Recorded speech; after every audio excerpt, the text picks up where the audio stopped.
Assalamualaikum warahmatullahi wabarakatuh. Semoga kebaikan senantiasa mengiringi kita semua. Amin ya robbal alamin. Ada yang bilang Abu Nawas itu gila, ada yang bilang dia jenius. Tapi saat dia diminta menghadapi 3 cendekiawan top dunia untuk debat agama, dia cuma butuh satu pertanyaan sederhana yang bikin semua orang melongo. Telur itu warnanya apa, sih? Ikuti kisah kocak Abu Nawas menaklukkan ego dengan sebutir telur. Sebelum lanjut jangan lupa untuk di-subscribe dan di-like dulu ya. Jangan lupa juga absen di komentar sahabat semua dari mana saja. Supaya channel Baghdad History terus berkembang serta bisa selalu menghibur kalian semua. Dan berikut inilah kisahnya. Pagi itu, mentari di Baghdad, ibu kota Kekhalifahan Abbasiyah, bersinar terang, menghangatkan bebatuan istana yang megah dan memancarkan kilau keemasan pada kubah-kubah masjid. Aroma rempah dan kopi samar-samar tercium dari pasar-pasar yang mulai menggeliat, seiring hiruk-pikuk kehidupan kota yang tak pernah tidur. Di dalam istana yang anggun, suasana tampak lebih bersemangat dari biasanya. Bukan karena perayaan atau festival, melainkan karena sebuah berita penting yang telah tersebar dari mulut ke mulut para dayang dan pengawal, hingga ke telinga para wazir dan ulama. Khalifah Harun al-Rashid, penguasa yang adil dan berwibawa, yang dikenal bukan hanya karena kekayaan dan kekuasaannya tetapi juga karena kecintaannya pada ilmu pengetahuan dan kebijaksanaan, duduk di singgasana kebesarannya. Wajahnya yang biasanya tenang kini memancarkan sorot serius, meski tetap terkendali. Di hadapannya, para penasihat utama dan ulama-ulama terkemuka istana berkumpul, masing-masing dengan ekspresi penasaran bercampur sedikit kekhawatiran. Wahai para penasihatku, para ulama yang mulia, suara Khalifah bergema di ruangan. Kabar telah sampai kepadaku bahwa 3 orang cendekiawan terkemuka dari berbagai penjuru dunia akan tiba di Baghdad dalam beberapa hari mendatang. Sontak, bisik-bisik mulai terdengar. 3 cendekiawan? Dari mana? Dan untuk apa? Khalifah mengangkat tangannya, meminta keheningan. Mereka bukanlah utusan dagang, bukan pula duta besar dari kerajaan sahabat. Kedatangan mereka memiliki tujuan yang sangat spesifik, sebuah tujuan yang akan menguji kearifan dan keimanan negeri kita. Ia menjeda, membiarkan ketegangan membangun. Mereka adalah seorang pendeta Nasrani dari tanah Romawi, seorang yang dikenal akan kefasihannya dalam Injil dan keluasan pengetahuannya tentang ajaran kasih sayang. Kemudian, seorang rabi Yahudi dari negeri Syam, seorang ahli Taurat yang menguasai setiap hukum dan tradisi nenek moyang mereka. Dan terakhir, seorang Brahmana Hindu yang agung dari dataran India yang jauh, yang dikabarkan telah mencapai pencerahan dan menguasai kitab-kitab Weda kuno. Para penasihat terkesiap. Ini bukan kunjungan biasa. Ini adalah sebuah tantangan. Mereka datang, lanjut Khalifah, suaranya sedikit meninggi, untuk sebuah debat besar. Sebuah pertarungan akal dan iman. Mereka ingin membuktikan kebenaran agama mereka masing-masing, dan mereka mencari ulama terbaik dari negeri kita untuk menghadapi mereka. Udara di ruangan itu terasa semakin berat.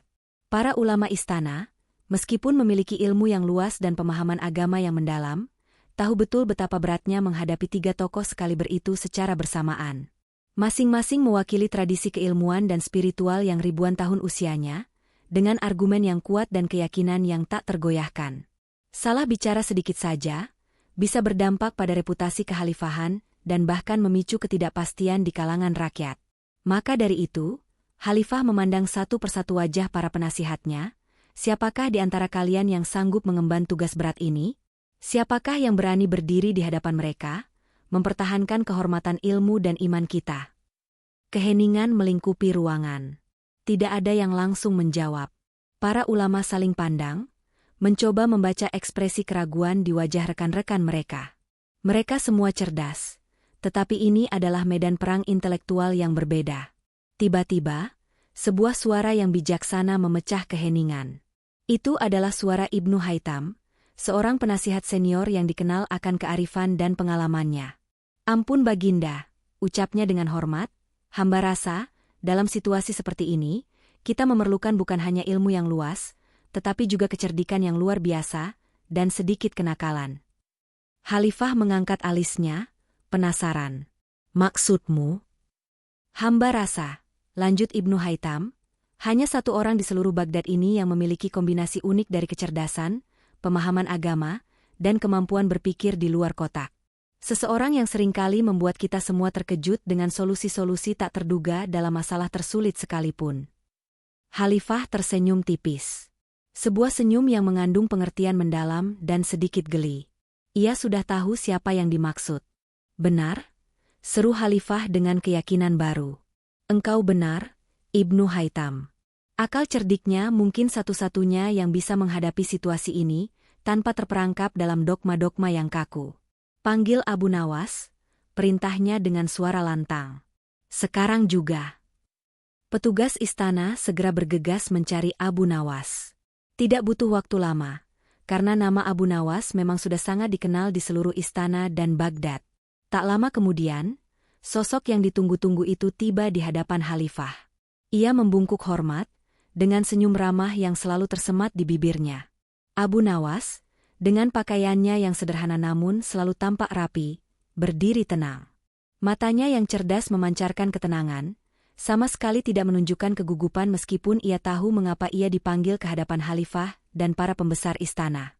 Abu Nawas, Khalifah memulai, engkau telah kupercayakan sebuah tugas penting. Sebuah tugas yang akan menentukan reputasi keilmuan dan kearifan negeri kita. 3 orang cendekiawan dari agama yang berbeda akan datang untuk berdebat tentang kebenaran ajaran mereka. Aku ingin engkau mewakili negeriku dalam debat ini. Abu Nawas mendengarkan dengan saksama, sorot matanya menelusuri wajah Khalifah dan para penasihat. Wajahnya tetap tenang, tanpa menunjukkan sedikitpun kegugupan, seolah ia baru saja diminta untuk membacakan syair atau menceritakan anekdot lucu. Ia hanya tersenyum tipis. Sebuah senyum misterius yang seringkali menjadi pertanda akan munculnya ide-ide tak terduga dari benaknya. Hamba siap, Baginda, jawab Abu Nawas mantap, suaranya jelas dan yakin. Hanya saja, hamba mohon diberikan waktu untuk sedikit mempersiapkan diri. Khalifah mengangguk. Baiklah.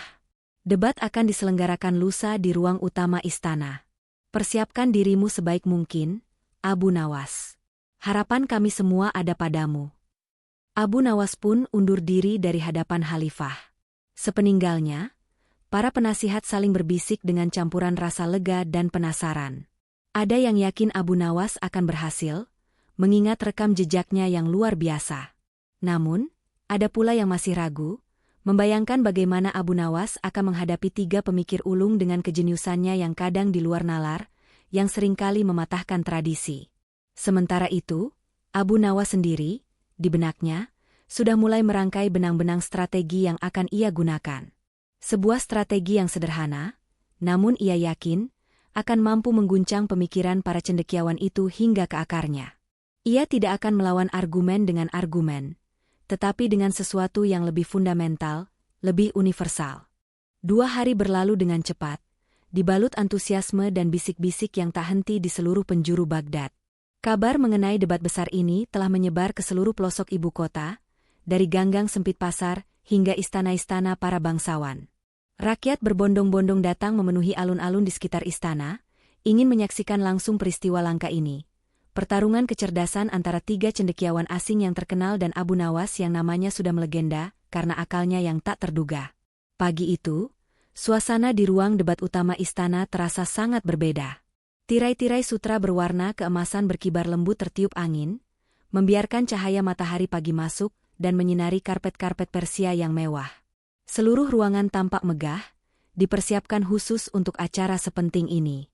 Kursi-kursi terisi penuh, para pembesar dan ulama istana duduk di barisan depan, sementara rakyat biasa berdesakan di belakang, semua mata tertuju ke panggung utama. Di satu sisi panggung, duduklah 3 cendekiawan dari agama yang berbeda, dengan wajah penuh keyakinan dan sedikit aura tantangan. Pendeta Nasrani tampak anggun dengan jubah putih bersih dan salib kecil yang menggantung di lehernya, matanya memancarkan ketenangan namun juga keteguhan iman. Di sampingnya, Rabi Yahudi duduk tegap, sorban khasnya melingkari kepala, memegang kitab Taurat yang tebal dengan gestur menghormati. Wajahnya yang keriput menunjukkan kedalaman pengetahuan dan pengalaman. Terakhir, Brahmana Hindu yang agung tampil dengan pakaian sederhana berwarna safron, untaian kalung doa melingkari lehernya, dan matanya yang teduh memancarkan kebijaksanaan batiniah. Mereka adalah representasi dari keyakinan yang kuat, Masing-masing siap mempertahankan pandangan mereka tentang kebenaran. Di sisi lain panggung, di hadapan mereka, duduklah Abu Nawas. Penampilannya sangat berbeda dengan kemegahan sekelilingnya. Ia mengenakan pakaian sederhana, tidak ada hiasan mencolok atau jubah kebesaran. Ia hanya seorang pria biasa, duduk dengan tenang, sesekali mengamati kerumunan dan pandangan para lawannya. Namun, sorot matanya yang tajam dan penuh perhitungan menunjukkan bahwa di balik kesederhanaannya tersimpan akal yang luar biasa.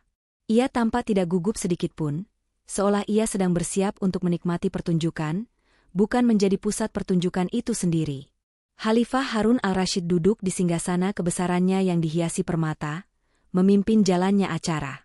Setelah memberikan sambutan singkat yang menekankan pentingnya dialog dan pencarian kebenaran, Khalifah mempersilakan para cendekiawan untuk menyampaikan pandangan mereka.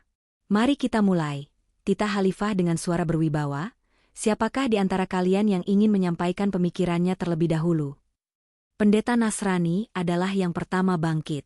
Suaranya lantang dan fasih, dipenuhi keyakinan yang mendalam, setiap kata terdengar tulus. "Saudara-saudaraku sekalian, sungguh mulia niat kita berkumpul hari ini untuk mencari kebenaran yang hakiki. Kami meyakini, kebenaran sejati ada pada ajaran kasih sayang dan pengampunan yang telah diajarkan oleh Sang Guru Agung. Sebagaimana yang tertulis dalam Injil suci kami, Yesus Kristus telah menunjukkan jalan keselamatan melalui cinta kasih tanpa batas dan pengorbanan suci. Beliau mengajarkan bahwa kunci surga adalah mengasihi Tuhan dengan segenap hati dan mengasihi sesama seperti diri sendiri." Ia mengakhiri kalimatnya dengan tatapan penuh damai, menatap lurus ke arah Abu Nawas. Setelah pendeta selesai, Rabi Yahudi bangkit. Dengan suara yang mantap dan tegas, ia berkata, "Kebenaran adalah kepatuhan pada hukum-hukum Tuhan yang telah disampaikan kepada Nabi Musa di Gunung Sinai. Setiap ayat dalam Taurat adalah firman-Nya yang abadi, sebuah perjanjian antara Tuhan dan umat-Nya.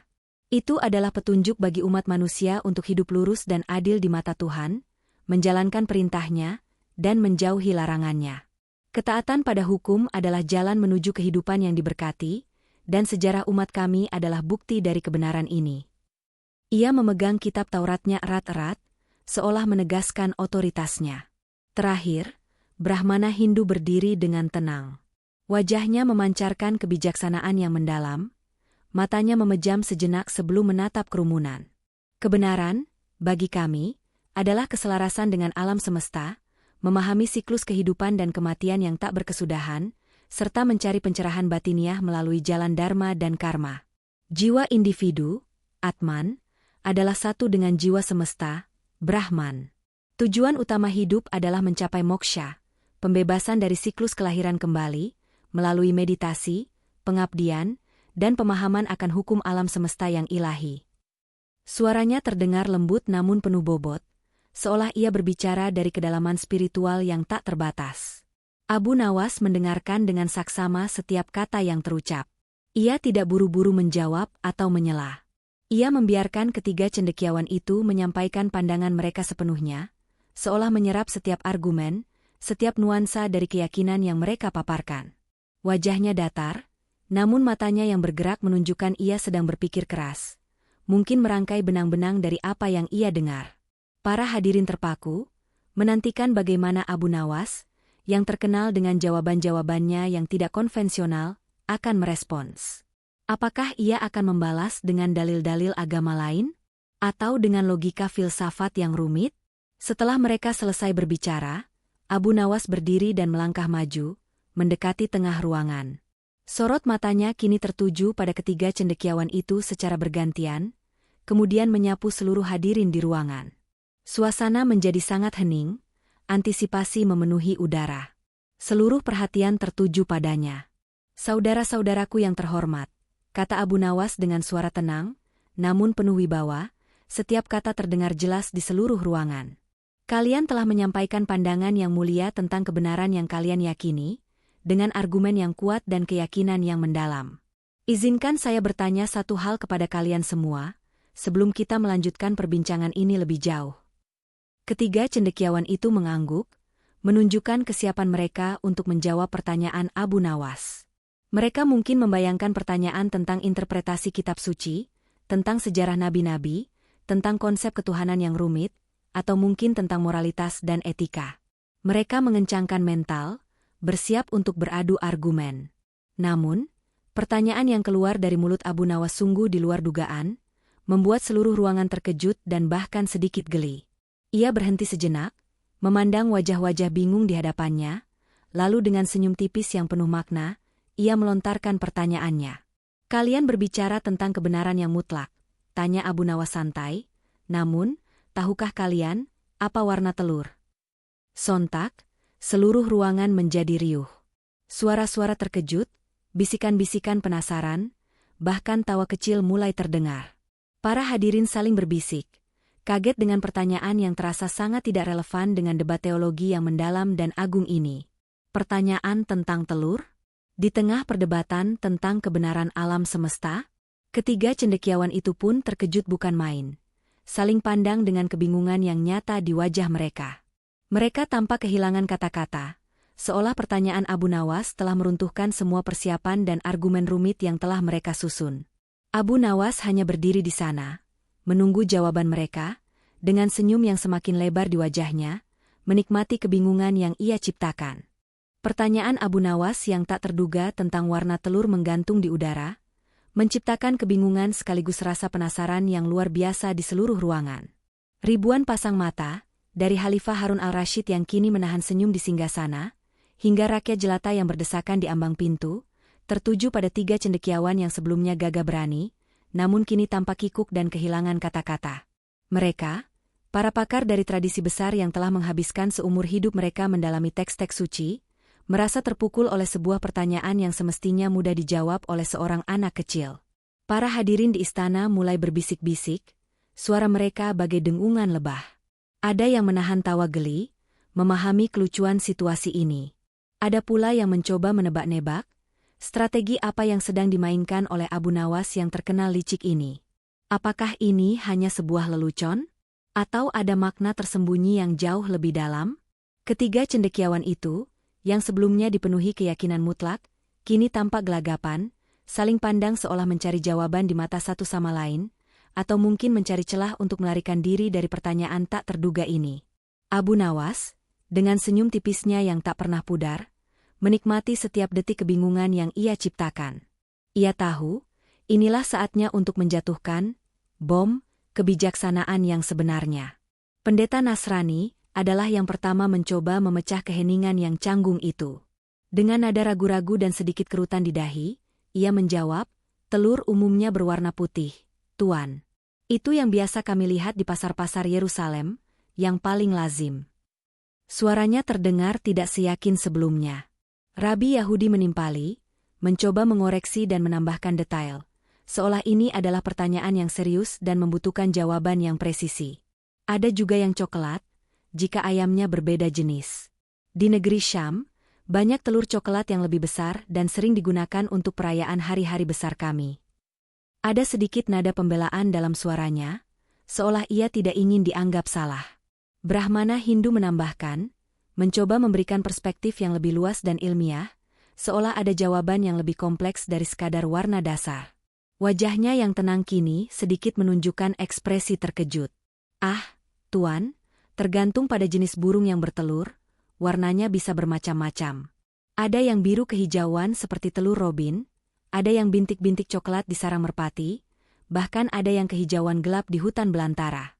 Alam memiliki keanekaragaman yang tak terhingga, tidak terbatas pada satu warna saja." Abu Nawas tersenyum lebar mendengar jawaban mereka yang beragam. Ia mengangguk-angguk perlahan, seolah sangat puas dengan respons tersebut. Pandangannya beralih dari satu cendekiawan ke cendekiawan lain, kemudian menyapu seluruh hadirin di ruangan. Suaranya kini terdengar lebih tegas namun tetap tenang dan penuh wibawa, setiap kata terdengar jelas di seluruh ruangan yang kembali hening. "Lihatlah, saudara-saudaraku yang terhormat," kata Abu Nawas, mengulangi apa yang telah ia lihat. "Kalian bertiga adalah orang-orang yang sangat terpelajar, menguasai kitab-kitab suci yang tebalnya ribuan halaman, dan telah mencurahkan seluruh hidup kalian untuk mencari kebenaran. Namun, untuk satu benda sederhana seperti telur saja, sebuah benda yang bisa kita lihat, sentuh, dan pecahkan setiap hari, sebuah objek fisik yang keberadaannya nyata di hadapan kita semua, kalian memiliki jawaban yang berbeda-beda. Ia memberi jeda sesaat, membiarkan setiap kata meresap dalam benak para pendengar, membiarkan mereka memahami implikasi dari ucapannya. Kalian menyebutnya putih, coklat, bahkan bisa bermacam-macam warna. Padahal, kalian semua berada di bawah langit yang sama, menghirup udara yang sama, dan setidaknya memahaminya dalam konteks yang sama sebagai sesuatu yang nyata dan ada di dunia ini. Abu Nawas kemudian memandang lurus ke mata Khalifah, yang kini mengangguk perlahan dengan senyum tipis, menunjukkan bahwa ia menangkap maksud Abu Nawas. Lalu, Abu Nawas kembali menatap ketiga cendekiawan, pandangannya penuh pengertian namun juga mengandung teguran lembut. Jika untuk sebuah telur saja, yang wujudnya konkret dan terbatas, kita bisa memiliki perbedaan pandangan dan pemahaman. Bagaimana mungkin kita bisa berharap memiliki pandangan yang sama persis tentang kebenaran yang maha luas, yang tak terhingga, yang melampaui panca indera kita, bahkan melampaui pemahaman akal kita sepenuhnya? Kita semua, di dalam hati sanubari kita, mencari kebenaran, itu pasti. Kita semua merujuk pada teks-teks suci dan pemahaman spiritual kita yang telah diwariskan dari generasi ke generasi, yang telah menjadi pondasi iman kita. Ia menghentikan sejenak, membiarkan kata-katanya bergema di hati dan pikiran setiap orang. Suara bisikan di antara hadirin mulai mereda, digantikan oleh keheningan yang penuh perenungan. Mereka semua mulai memahami arah pembicaraan Abu Nawas. Lalu, dengan nada yang lebih lembut namun penuh kebijaksanaan, yang seolah merangkul semua perbedaan, ia melanjutkan, namun, cara kita menafsirkan firman-Nya, cara kita memahami ajarannya, dan cara kita merasakannya dalam relung jiwa kita, bisa jadi berbeda-beda, sama seperti warna telur yang kalian sebutkan, yang meskipun berbeda namun tetaplah sebuah telur. Bukan berarti salah satu di antara kalian salah, atau ajaran kalian keliru. Hanya saja, kebenaran itu mungkin terlalu besar, terlalu agung, terlalu kompleks, untuk bisa ditangkap dan diungkapkan sepenuhnya oleh satu pandangan, satu ajaran, atau satu manusia saja. Setiap agama, setiap keyakinan, setiap jalan spiritual, adalah cerminan dari bagian kebenaran yang tak terbatas itu. Kita mungkin melihat bagian yang berbeda, berpegang pada ajaran yang berbeda, namun semua pada akhirnya mengarah pada sumber yang sama, pada hakikat yang sama, pada Tuhan yang Maha Esa, seperti berbagai jalan yang mendaki satu puncak gunung yang agung. Setiap jalan mungkin menawarkan pemandangan yang berbeda, tantangan yang unik, namun tujuan akhirnya adalah puncak yang sama, mendekatkan diri kepada Ilahi. Ruangan hening. Kali ini, bukan kebingungan yang melanda, melainkan kekaguman yang mendalam. Ribuan pasang mata menatap Abu Nawas dengan hormat. Kata-kata Abu Nawas, yang sederhana namun menusuk kalbu, berhasil membuka pikiran mereka, merobohkan dinding-dinding fanatisme yang tak terlihat. Para cendekiawan itu terdiam, tercengang. Mereka saling bertukar pandang, bukan lagi dengan ekspresi bingung atau ragu, melainkan dengan tatapan penuh pemahaman yang baru, sebuah pencerahan. Mereka telah datang untuk berdebat, untuk mencari siapa yang paling benar, untuk menunjukkan superioritas ajaran mereka. Namun, Abu Nawas telah menunjukkan kepada mereka bahwa kebenaran itu luas, dan seringkali perbedaan bukan berarti kesalahan, melainkan hanya sudut pandang yang berbeda dari satu hakikat yang sama. Khalifah Harun al-Rashid tersenyum puas di singgasananya. Abu Nawas berhasil meredam potensi perselisihan dan perdebatan sengit yang mungkin akan berujung pada permusuhan dan perpecahan, dengan cara yang paling cerdik dan tak terduga. Sebuah debat teologis yang berpotensi memanas berhasil ia dinginkan hanya dengan satu pertanyaan tentang telur. Setelah itu, suasana di panggung berubah total. Ketiga cendekiawan itu, yang sebelumnya adalah lawan dalam sebuah debat, kini adalah murid dari seorang guru kebijaksanaan. Mereka bangkit dari tempat duduk, melangkah mendekati Abu Nawas, menunjukkan rasa hormat yang mendalam. Pendeta Nasrani membungkuk sedikit, Rabi Yahudi mengangguk penuh penghargaan, dan Brahmana Hindu menangkupkan kedua telapak tangannya di dada. Mereka saling bertukar senyum, sebuah isyarat pengakuan akan kebijaksanaan Abu Nawas yang melampaui batas-batas ajaran mereka.